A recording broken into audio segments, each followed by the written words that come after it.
Hello guys नमस्कार जय जगन्नाथ। आज है शनिवार शनिवार कौन कौन आम घर आइटम है आम शाशु बहु खाऊ तो ये आम शाशु मम्मी तो यहाँ है लाउ तरकारी ये डाली अल्प आनी आउ ये है भेंडी आलू भजा ये है आलू बघरा आउ ये है सजना शाग भजा आउ जानी सब माँ प्रिय जिनस दही बैगण आउ शाग भजा आउ माँ भात माँ केमती लगुच कह आज मो मन पसंद खाइबा करिछि किए मो बोउ करछि।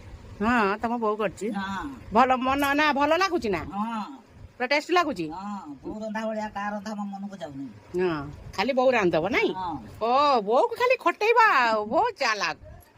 तो आम शाशु बोउंकर जोड़ी आपण मानकु केमिति लागुछि जदि भल लागुछि ताले लाइक करिए शेयर करिए कमेंट देबे आउ मो शाशु मम्मी रजु को पळेबे मो मन भारी दुख होउछि केमिति एकुटिया तो मते भल लागिबनी खाया पई जतळे खाऊ आमे शाशु बोउ सांगर खाऊ आउ एमिति नियारा संपर्क सब प्रत्येक शाशु बोउंकर एमिति थाऊ फ्रेंड आ समस्त एमिति भलरे सुखरे शांति रे रुहंतु।